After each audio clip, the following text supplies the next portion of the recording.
Okay, let's start preparing the answer key of the quiz section 3, chapter 1. The first question, a girl at a state fair swings a ball in horizontal circle at the end of a string. So horizontal circle, so let's draw a horizontal circle. This is a horizontal circle and there is a ball attached to a string. And this ball is moving on this circular path with some tangential speed vt. So the force that maintains circular motion of the ball is, so which force is pointing in the center of the circular path in here? So only force which points the center of the circular path is the tension force, which is the force applied by the string. But there is one more force may act on the this ball Fg, but Fg in here, if the pad is horizontal, so Fg does not contribute, it's not effective. That's why Fg will not be counted.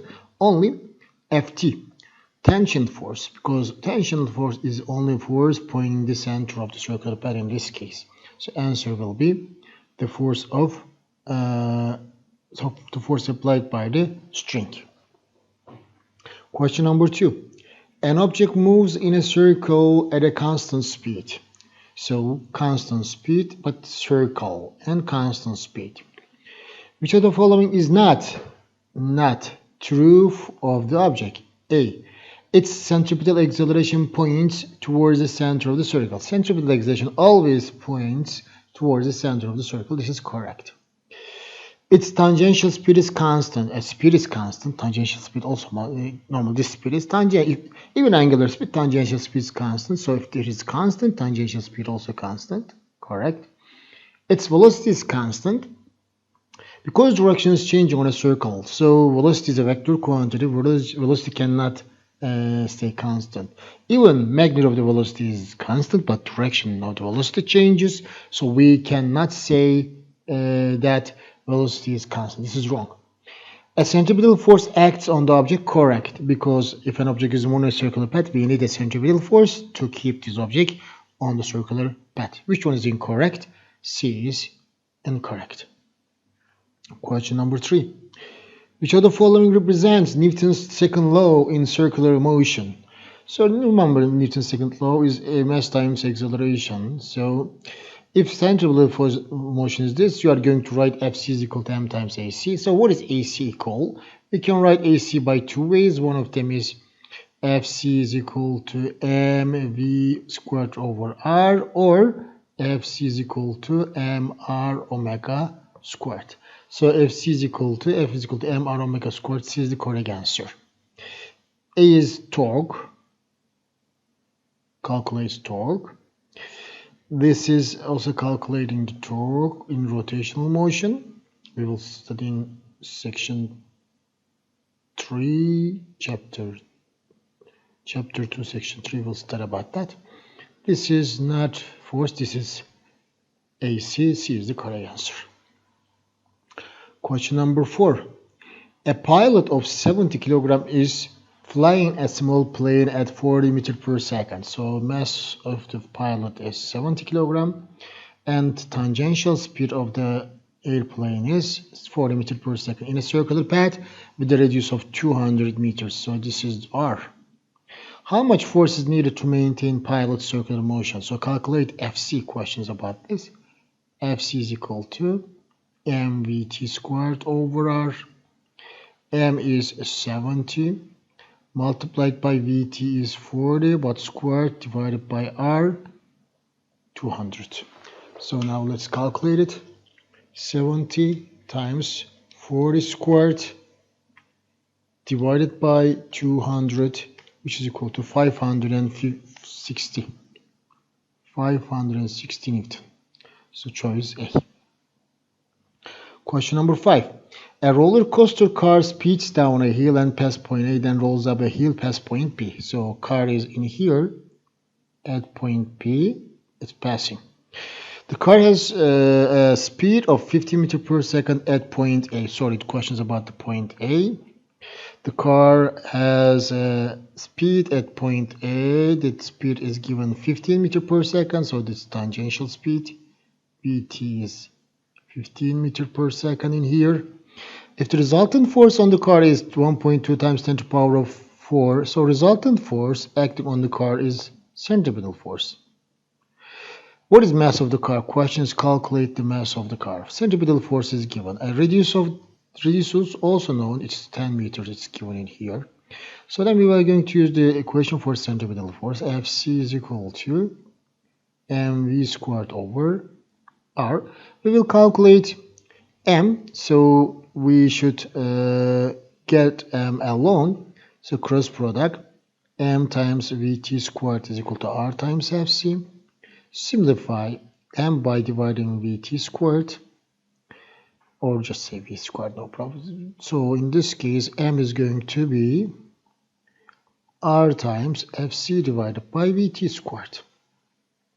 So r reduces 10 meters, fc is 1.2 times 10 to the power of 4 divided by v squared. V is 15. Use your calculator. 10 times 1.2 times 10 to the power of 4 divided by 15 squared. It is 533. 533 kilograms. So we got 533, but he's written 515. So this is 533. It must be. Let's calculate again. 10 times 1.2 times 10 to the power of 4 divided by 15 squared, which is equal to 533 kilograms. So this must be changed, 533 newtons. And the force that keeps these planets around the sun in elliptical orbit is. So what force keeps them? Every planet is revolving around the sun. So the force which keeps this planet, so this is planet, this is sun. So the only one force acting on the planet, that force is gravitational force, Fg. There is no more force acting on a space body. So gravitational force is the only force acting between the space objects. So gravitational force is centripetal force. So which of the following is not any correct interpretation of the expression G, capital G m over r squared? So G is representing gravitational field strength, correct. Free fall acceleration, correct. Free fall acceleration, correct. Acceleration of gravity, all are correct. But gravitational field strength changes with object's distance from the Earth. As r changes, say increase or decrease, G increases or decreases as well. So inversely proportional, but changes. So changing r distance, which is distance from the Earth, and because r changes, G also changes. This is correct. Free fall acceleration changes with the object distance, same thing, only instead of saying gravitational field strength, set free fall acceleration. This is also correct. Free fall acceleration is independent of the fallen object mass. This is also correct because in the equation, this is the mass of planet, not object's mass. Mass of planet or mass of Earth, not object's mass, independent for that reason. This is also correct. Acceleration of the gravity is dependent on the fallen object mass. This is incorrect. This is wrong. So there is no mass in the equation about object's mass, only planet's mass. This is incorrect. A car travels around a circular track. The magnitude of the force maintained car circular motion is 2000 Newton at a certain tangential speed. If car doubles its tangential speed, what resultant force needed to keep the car on the same circular track? So we know that according to the equations and the equation mv squared over r, centripetal force is proportional to square of the tangential speed. So initially, centripetal force is given for 200 Newton. So say the tangential speed Vt squared. Then you are going to double the tangential speed, doubles tangential speed. So instead of v, you are going to write, and v is going to change to v. Doubled means that. Right here 2v, but squared both, so it becomes a 4v squared. As you see, so it increased by a factor of 4. So you should increase 200 again by a factor of 4 times 200, which 2000, sorry, it becomes 8000. So 8000 Newton is the correct answer. Blah blah blah proposed that planets orbit the sun in elliptical paths. So this is the information in the book. So Johannes Kepler. What data do you need to calculate orbital speed of the satellite? This is also one of the standardized test prep question. It is the mass of the planet and the radius of the orbit. So say that this is the planet, and the satellite is revolving around the planet. So this is satellite. Planet is capital M, satellite is small m, so its orbital speed means tangential speed. We know that the only force this keeps this satellite on the circular path is gravitational force, so it is the centripetal force. We are going to write Fc is equal to Fg. By this, you can continue and you will find the equation for the orbital speed. So mvt squared over radius of the orbit r equals, so gravitational force capital G, mass of planet, mass of satellite divided by r squared. So simplify small s, as you see, mass of the planet, mass of the satellite. Simplified, so no mass of the satellite, no mass of satellite, only d remains. This dm, then this square simplified, vt squared is equal to capital G, mass of or radius of the orbit, get the square root. This is also equation. You can calculate the speed of any satellite at a certain distance from the surface, from the center of the Earth. This equation, orbital speed of the satellite. So depends on the mass of the planet, depends on the radius of the orbit. D is the correct answer. And question number 11. 13,500 Newton car traveling at 18 meters per second rounds a curve of radius 150. This is the tangential speed. This is the radius. Find the minimum coefficient of static friction between the tires and the road that will allow the car to run the curve safely. So remember, I gave the two equations to you. In here, we are going to start a long way. You can say that gravitation, here is the centripetal force, static friction force is the centripetal force, and you can go like this. Static friction force as Fn, and then centripetal force m of the car divided by m v squared over r. By this way you can go, because mu s times Fn is equal to m times g m v squared over r. Simplify m, you can get equation mu s is equal to v squared over rg. Or you can say that for horizontal surface and horizontal circle, we set that mu s is equal to ac divided by g, ac vt squared over r divided by g, so it becomes vt squared over rg. Again, mu s can be calculated by this way or that way, it's up to you. Mu s is equal to vt squared is 18 squared, r is 150, g is 9.81. So let's calculate it. 18 squared divided by 150, don't forget the bracket, times 9.81, close the bracket, is equal to 0.22. 0.22, C is the correct answer. The mutual force of attraction between the particles is called only one force, attraction in nature, only attractive, which is the gravitational force. Gravitational force. And particles like satellites or planets or stars and planets attract one another. The resultant effective force on a body that moves in a circular path, attracted center of the circular path, is known as centripetal force. This is the definition of centripetal force.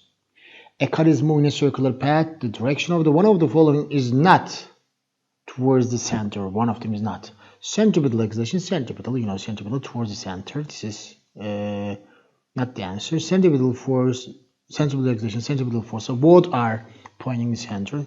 Change in velocity also points the center. Delta V, FC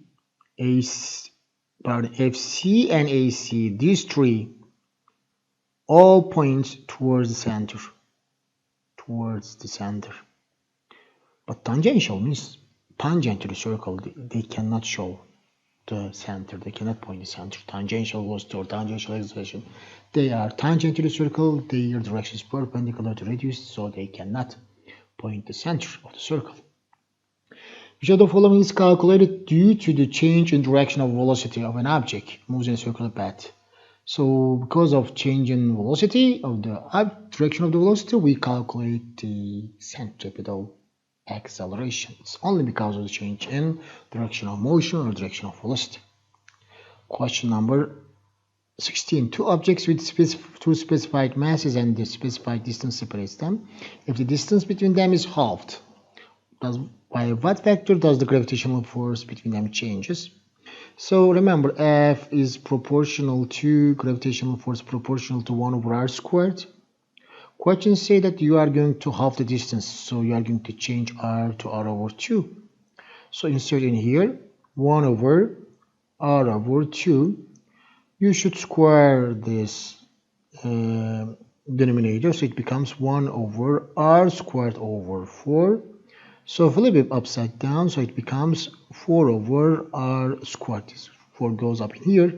So now compare this to initial and final. So as you see, it's increased by a factor of 4. So it changes by a factor of 4f. So this is C. And find the magnitude of the gravitational force of 90 kilogram person would experience while standing on the surface of Mars. Gravitational force will be calculated, which is equation capital G, mass of Mars, mass of man, divided by radius of Mars squared, because separation between the man and the center of the Mars is the radius of the Mars. So Fg is equal to G is 6.67 times 10 to the power of negative 11. Mass of Mars is given in the question as 6.34 times 10 to the power of 23. Mass of man is given as, this is small m, mass of man 90, divided by radius of the Mars, what squared? 3.43 times 10 to the power of 6, but squared. Apply your calculator. 6.67, never put something in denominator, just no bracket, just in denominator. In numerator, no bracket, but denominator, we should use a bracket. So 6.67 times 10 to the power of negative 11 times 6.34 times 10 to the power of 23 multiplied by 90 kilogram. Yeah, this is 90. Divided by, now use the bracket, 3.43 times 10 to the power of 6, close the bracket, and squared. Answer is Fg 323 newtons. C is the correct answer. Two identical balls attract one another.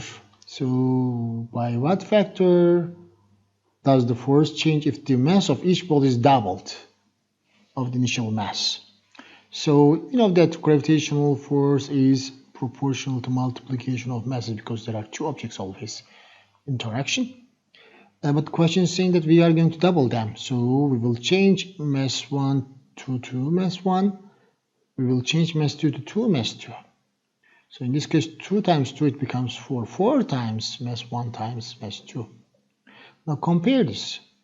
So as you see, it increases by a factor of 4.